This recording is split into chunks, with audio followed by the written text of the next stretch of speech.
Hey team, so how do you pace a marathon on race day? Great question.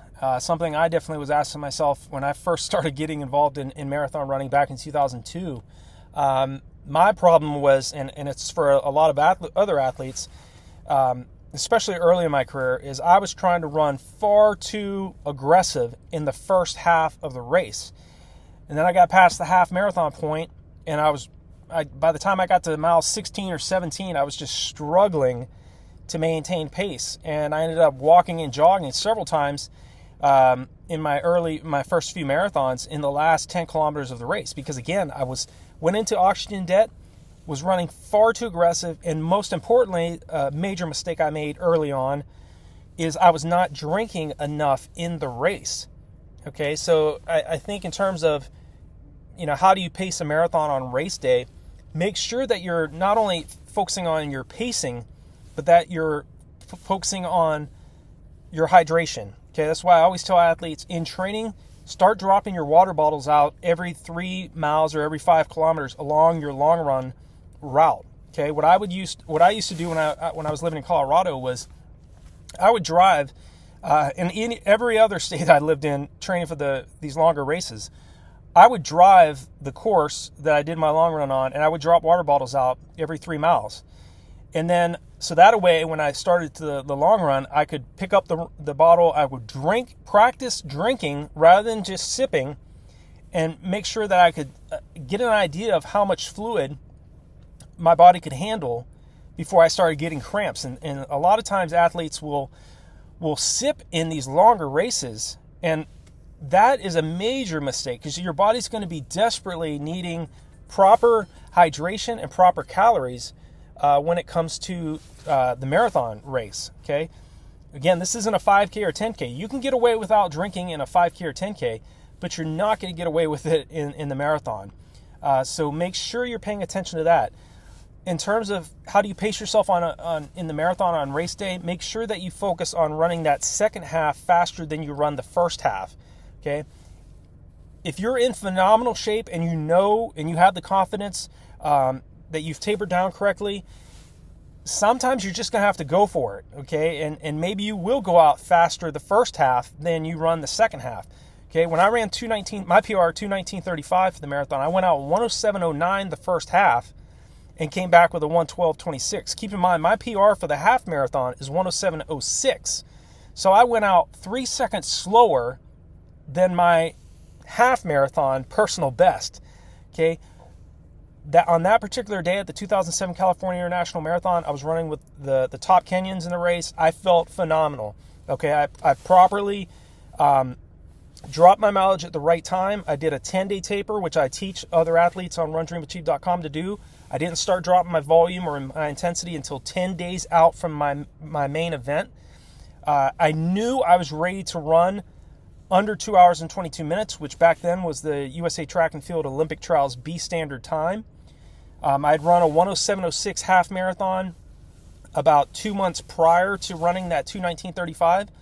But 3 months prior to running under 2:20, I ran the 2007 Chicago Marathon in 2:51. Okay, that was in October. I ran the 1:07.06 half in September.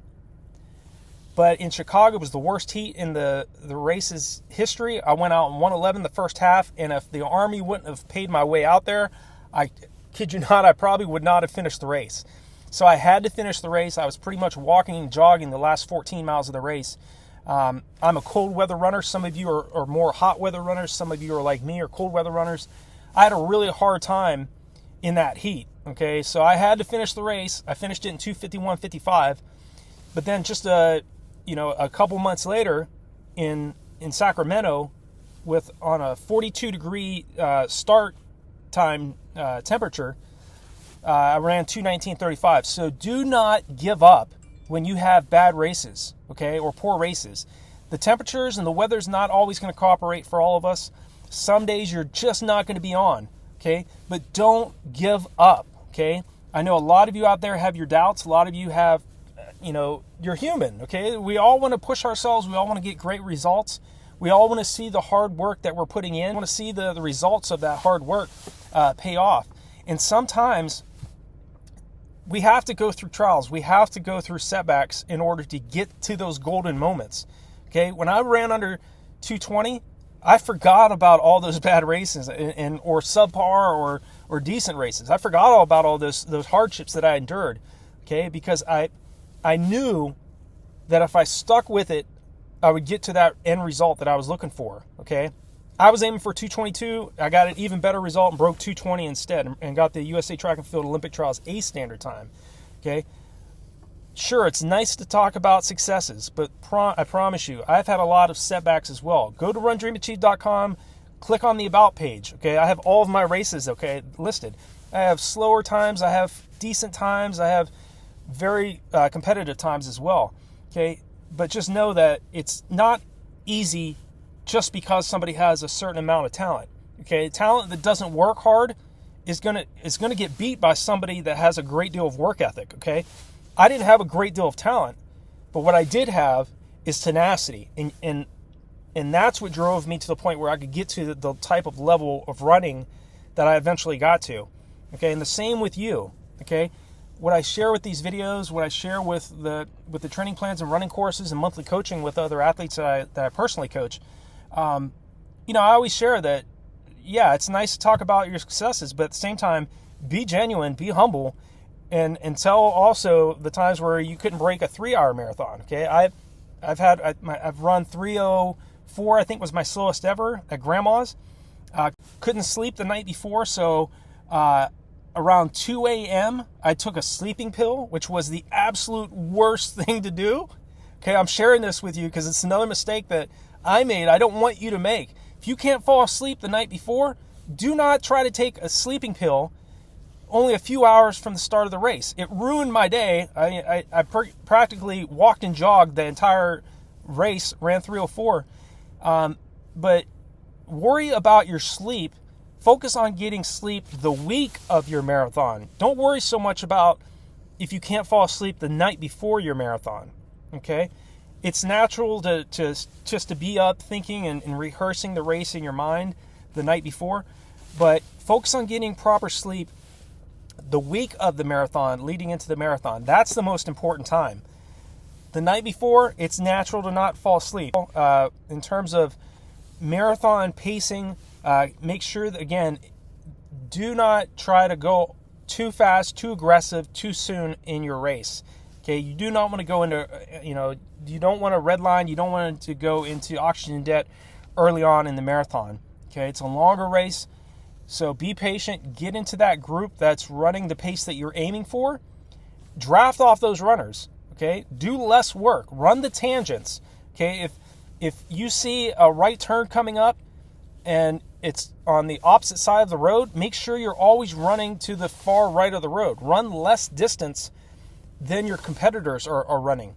Do everything you can in the race to be as smart as you possibly can be, rather than just racing hard. Be smart in the race as well. Okay? Yes, race fast, race hard, be aggressive, but do the best you can to do the least amount of work as you can also as you're in the race. So I hope these tips are helpful for you all. Feel free to leave me a comment below this video. Definitely check out the resources below all my videos, as well as on RunDreamAchieve.com. If you're new to the channel, hit that subscribe button and the bell icon so when I make a new video, you'll be notified of it. And definitely, I will respond to any individual who responds to, leaves a message, leaves a comment on any of my videos. That you should, if you've watched the videos long enough, you'll know I always respond back. So wish you all the best in your marathons training and your racing. Look forward to hearing your new personal best in 2023. If you're watching this later on, definitely keep me posted on your progress, and I look forward to hearing about your upcoming personal best and successes. And I wish you all the best, and I'll talk to you all in the next one.